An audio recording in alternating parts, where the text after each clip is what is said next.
I'm excited about the upcoming Z Fold 8 Wide, and it may just be the perfect folding phone form factor. Hear me out.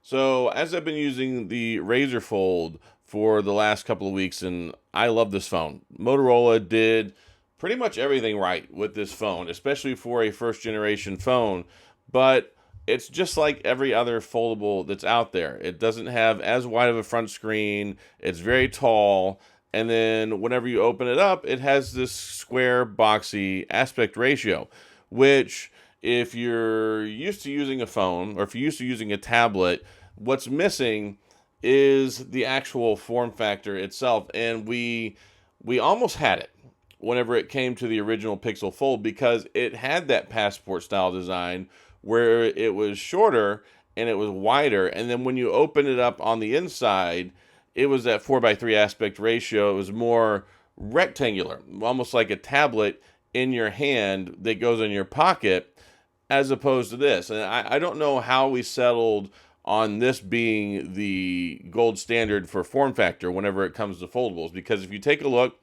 at basically every other folding phone that's out there, that's what you get. I mean, just for instance, right here, if I can grab it, this is my Pixel 10 Pro Fold, and it suffers from the exact same thing.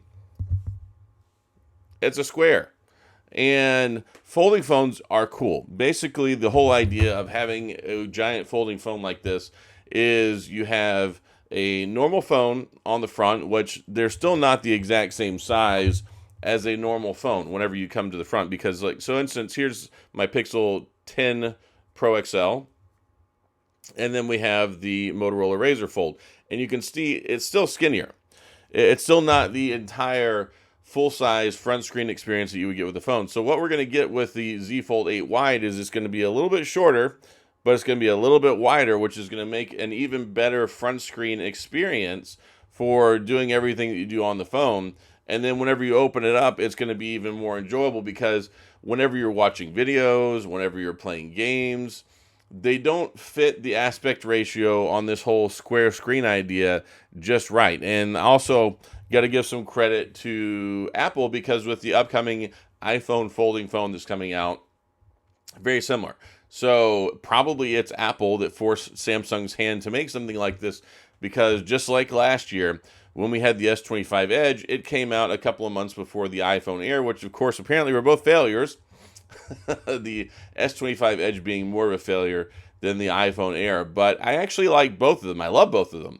The S25 Edge, the form factor, how light it is, how thin, and you still get that flagship experience. Plus, it's technically a better phone than the iPhone Air, because it has stereo speakers, it has the two cameras on the back, as opposed to just one camera, one speaker, slower charging, like all that stuff. So I'm expecting a really fun experience. But the interesting question I had kind of batting around in my brain is, like, is it even going to matter?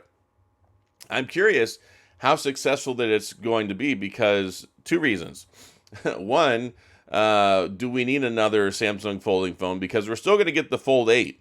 So we're going to get the Fold 8, which is, for everything we've seen, basically a slight upgrade and basically the same as the Z Fold 7, which is cool. I mean, I called the Z Fold 7 the best phone of last year. Totally love it. Great phone.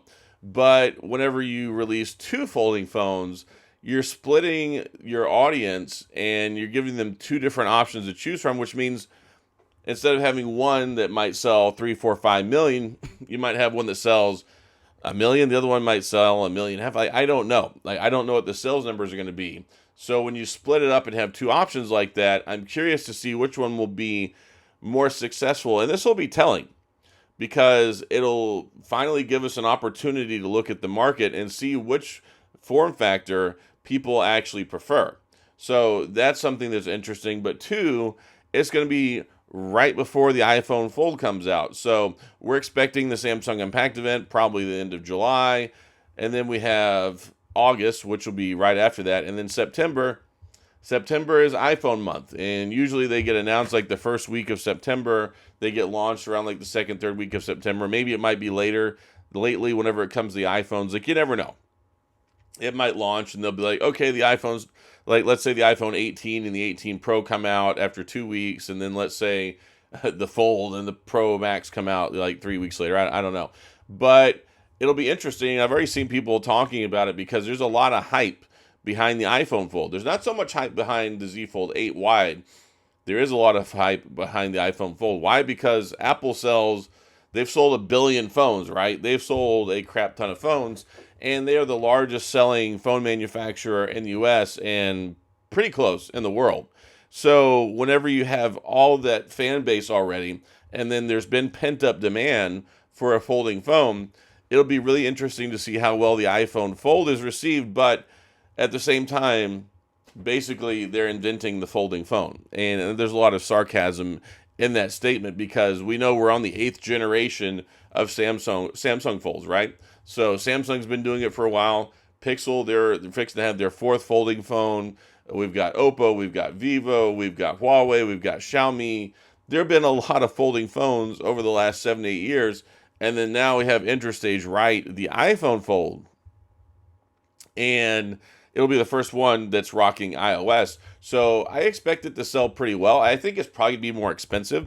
And this is one of the important things that I think that Samsung needs to focus on is getting the price right. One, everything's expensive right now. I mean, shoot, gas is like $6-7 a gallon in California, maybe more. It's over $4 here in Houston, and I'm right down the street from the petroleum refinery tap at the Ship Channel, and it's over $4 here. So it'll be interesting to see what pricing looks like and also how much cheaper the Z Fold 8 wide will be than the iPhone Fold, because it's going to have to be cheaper for it to sell well. So there's a lot of question marks floating around, but it'll be interesting to see how much more legitimacy the iPhone Fold gives to the folding phone department, because even now people are like, I don't trust them, I don't want a folding screen, it's not going to last. All these people have never even had one, like, oh, the screen's going to break after 3 months. Like, these things are pretty durable, and Samsung's got a pretty good system going where they're very reliable phones. It'll also be interesting to see what the iPhone Fold crease looks like, and then how many people complain about that. It'll be perfect. It'll be the best camera, it's the perfect screen, the most amazing fold ever made, because it's done by iPhone. It's done by Apple, right? So anyway, that's just some food for thought. But I'm interested, and I want to see how many more phones it sells over the Z Fold 8. And I also want to see if the S Pen comes back. The S Pen, woefully absent with the Z Fold 7. If they can bring it back with the Z Fold 8 or the Z Fold 8 wide, I think that will really help out a lot to reestablish that's one of the principal things that you get with the Samsung folding phone.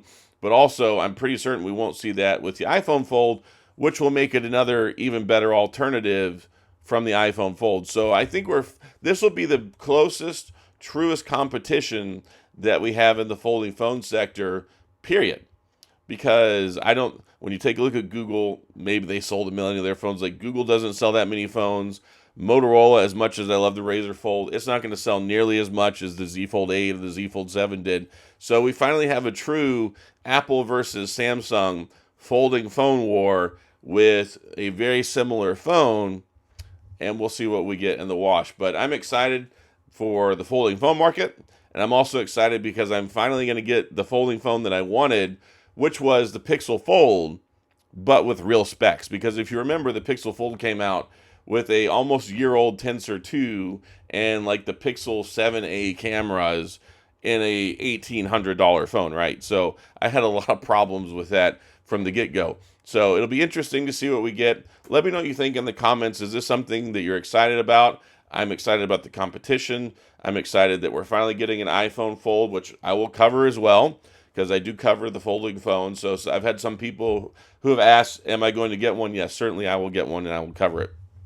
And I'll even do a comparison video between the iPhone Fold and the Z Fold 8 wide. But yeah, as an Android fan, I'm really excited and looking forward to the Z Fold 8 wide. So let me know what you think in the comments. We'll talk about it. And of course, if you have any questions, comments, gripes, concerns, complaints, all that stuff, please, of course, go to the comment section. I'll do my best to get back with you. If you enjoyed the video, please hit the like and the subscribe button and the little notification bell if you want updates when new videos come out. And as always, thanks for being here. I appreciate you watching, and I'll see you guys next time.